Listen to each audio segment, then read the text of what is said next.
Hey you guys, my name is William. I'm a dental tech. I'm an apprentice to take over a laboratory, and I'm going to show you a few things that I've learned over the last decade. Alright guys, today we're talking about custom trays, one of those 1,000 cases that were behind me on that shelf. Alright, so with the custom tray, first I'm just using tray wax to cover this model. About 1.5 thicknesses of wax, and I'm going to seal down the edges, which I've already done. And so I just wanted to kind of fast forward because I'm sure most people will be familiar with waxing, but I will do a separate video on waxing in the future. Now, you'll notice these little blue markers here. That's actually just where I colored the model and to certain relief spots to let me know where I want the custom tray to actually touch the model. I do that because we want to make sure that when you're grabbing the handle that will be on the model and it finally seats, that it will be touching on tissue and on top of these points. That way there's no rocking or anything. You'll see I have another here as well. Now this one's actually on an articulator, but we'll get to that next. Now we're going to use this blue powdered tray material, and we're going to mix it with the monomer liquid. And we would just put this into a small medicine cup in order to mix. And you want to just make sure that your consistency is not soupy, because it'll allow for imperfections and it won't be as strong. You can see the manual for the exact consistency, but I'll show you here in a minute about how you want it. Now I've done enough of these to where I can pretty much eyeball the amount of liquid to put in it, but you can make yourself a measuring cup or something to help you with the portions of liquid to the powder. Now I'm just going to use a basic butter knife. There are fancy knives you can get for this type of thing, but honestly, these butter knives have been in this lab for like 30 years, and they're still around. So really, there's no big difference in a fancy knife out of a catalog, except for a butter knife will cost you nothing. Now I'm going to mix this up, and with this, I want to make sure that I'm stirring it properly. So you'll see that here I am stirring all around the edges to make sure to get the any powder buildup that's around the edge of the cup. So I'm going to turn the cup, as you can see here. I'm actually turning it and scraping the edges, but I'm also scraping the bottom here.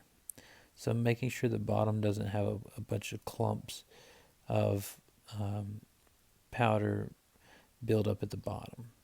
Now, as you can see, it's not just like soup running off of the edge of the knife, but rather it's kind of sticky and a thicker consistency. This will also help with setup time as well.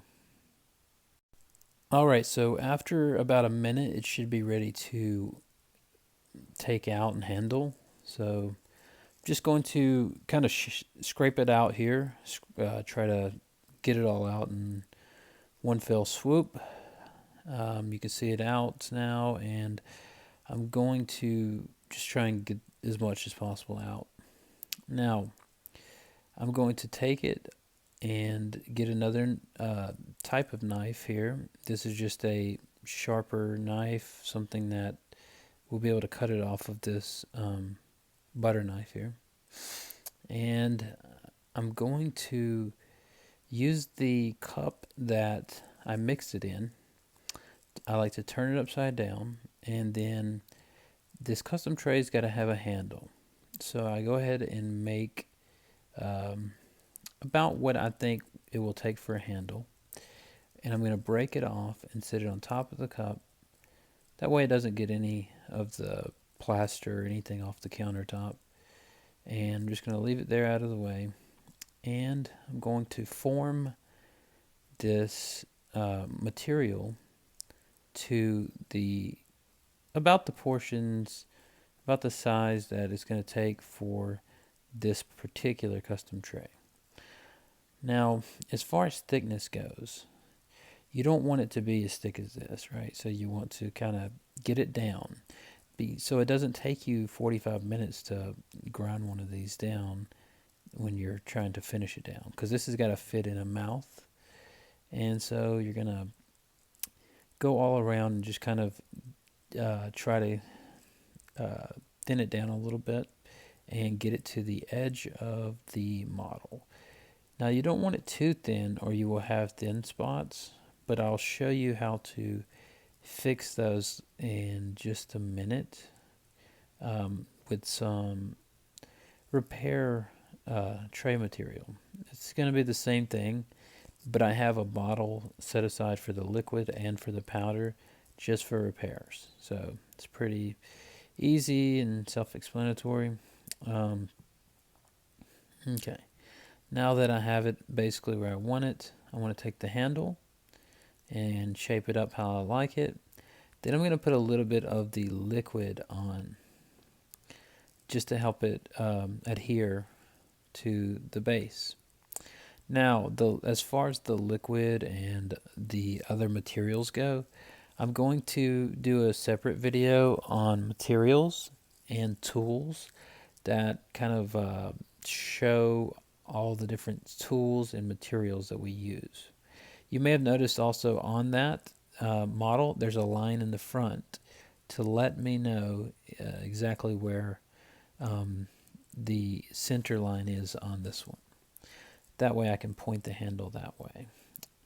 Also, you may have noticed that on the bottom of the model is a name. It's a good practice to get the names on the bottom of your models for sure. Now you'll notice that this wants to slump down, so I'm going to take the cup, I'm going to bend it slightly, and I'll use it to prop up the handle.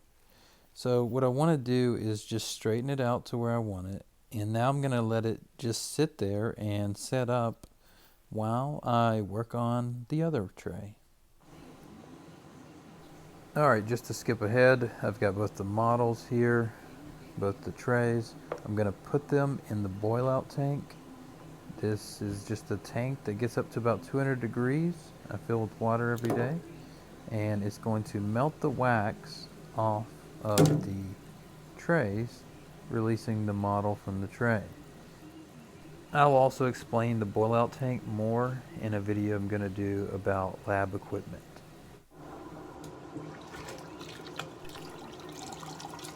Nothing special here, just hot water, boiling wax straight off the custom trays. And with that, this is just basically dish soap. They do make a special soap, but dish soap works just as well. Alright, now that we've got all the wax off the model and the tray, you've got your model clean, your tray's clean. You may notice there's a light spot there, a thin spot in the tray itself. I'm going to show you how to, the easy way to look for thin spots is just look at it in the light. You can see right there, there's a thin spot. And so I'm going to show you how to repair that. It's really easy.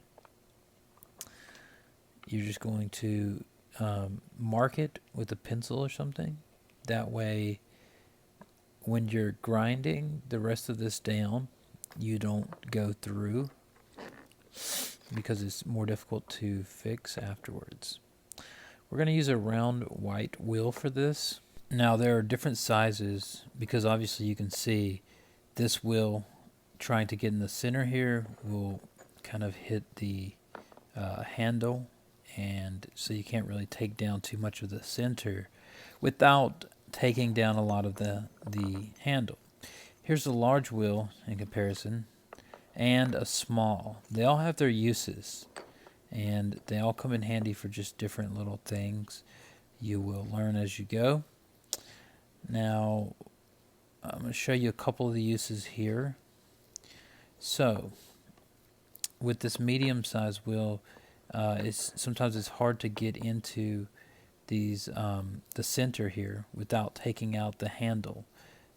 So if you want to leave more of that handle but get down deeper, you're going to need to use the smaller wheel. So I'm going to start with it typically just to take down the center there.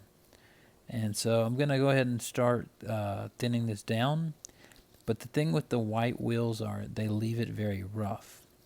And so because the middle is kind of the thickest point, it would take a long time to go with the smooth burr all the way down and take down this edge. The edge is called a periphery, and we want it to be pretty smooth because it's going to be in a mouth, and you don't want this to cut the inside of the mouth where this edge is. So with that, we're going to go ahead and start trimming it down with the rough burr, and then we'll come back. Now you'll see all these little spots and imperfections on this.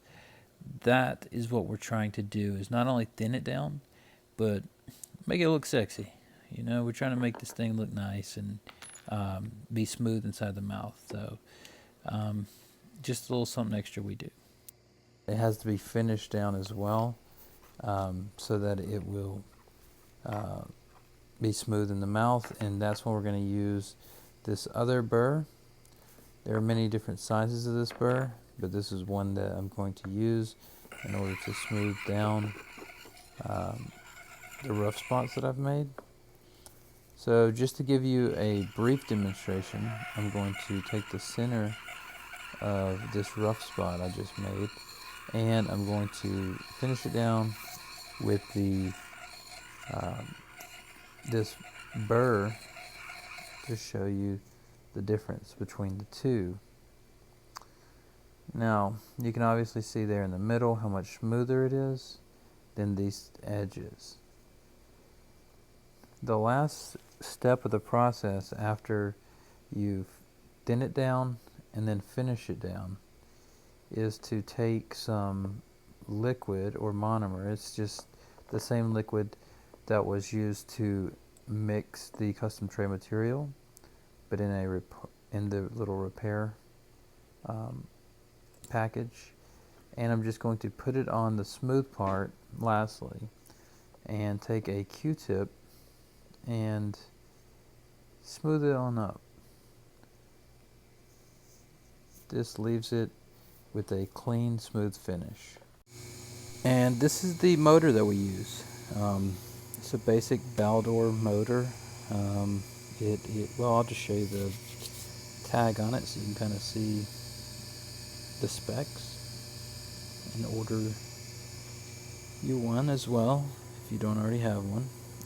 So you just pull the chuck and it lets go of your burr. I'm going to switch it up with the burr that I'm going to use, or the wheel I'm going to use, and this small white wheel to start with. Now, while you're grinding this down, you want to make sure that you're not only thinning it, but you're taking some of these lines out. So blend the tray with the handle while you're at it. Give it a better look. And take the handle down a little bit as well. Alright, so as you can see, my mark's still here on the thin spot. So I've been just grinding around it because I don't want to break through. Thinning down some of this middle and blending that handle. Now it's going to be easy to patch, but what I want to first do is I do want to take some of that off, or at least to make it abrasive where the spot we're patching. So now that I've got it roughed up, I'm going to go ahead and take my my powder and my liquid and start to repair it. Now, there are different ways to do it. The first way is to just pour it on. So I'm just going to pour this right on to the spot, which I know needs to be thickened up. And take the liquid and just drop it right on. Now the next method is to get a sheet out and mix it on top of the sheet. So for some this is better because you don't lose some of your powder. You just go ahead and mix it up. You can use one of these like spatulas. They're like, I don't know, I've probably got 100 different types, but that one kind of has a scoop, so we use it. Just mix it on up, scoop it up, you can see, and just drip it on the tray itself. So it's pretty simple. Those are the two methods by which to do it. Alright, now that we got it thickened up with the patch, I'm going to take it and put it under a heat lamp so it can cure. Put it beside this other project I'm working on here. Now I can come back over and work on this lower custom tray. So with the lower, it's going to be a little different. You see, with the small wheel, it's harder to get inside of a lower.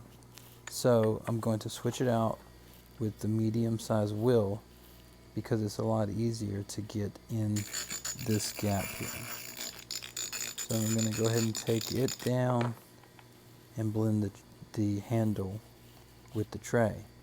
But make sure that you're using safety goggles and a mask. You don't want to breathe this in. Now I knew this model would come off of this articulator. So what we do when we articulate it is we carve a key in the bottom of this. So you can see it here. That way we can super glue it back on later when we're ready to use it again. And basically all you have to do is make it a practice to put the name on the model and take a knife and just cut a triangular shaped key in the bottom of the model.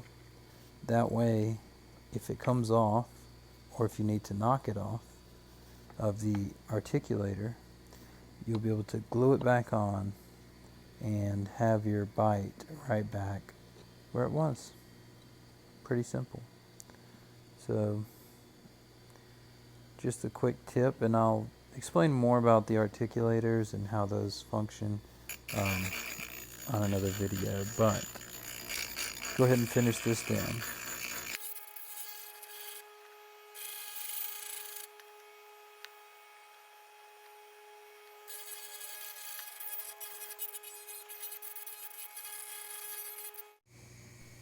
Alright, now we have it basically thinned down enough to where it'd be nice to fit in the mouth.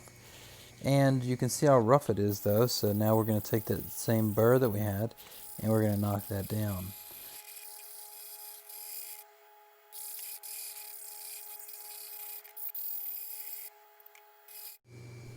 Now this is the finished product after I have taken the monomer and wiped it all down with a Q-tip.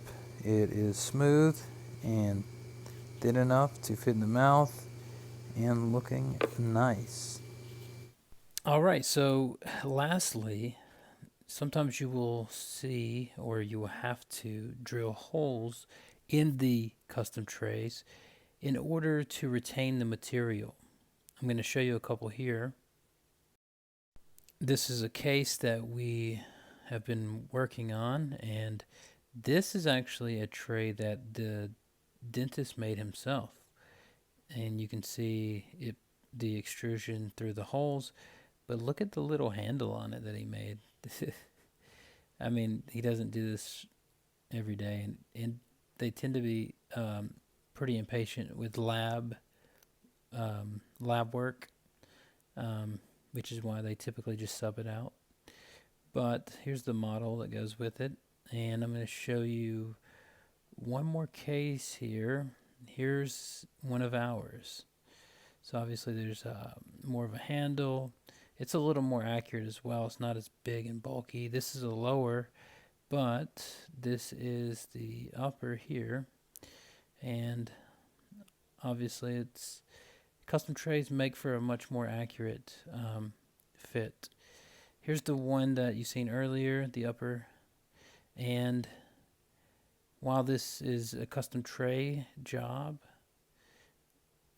next I'm finishing up a bite block on the same model, and I will show you the basics of bite blocks next. So stay tuned. If you want to know how to support the channel, you can like and subscribe, or what would really help is hit the notification bell and give me like a comment, even if it's something like a little smiley faced or a thumbs up or something. Thanks for watching.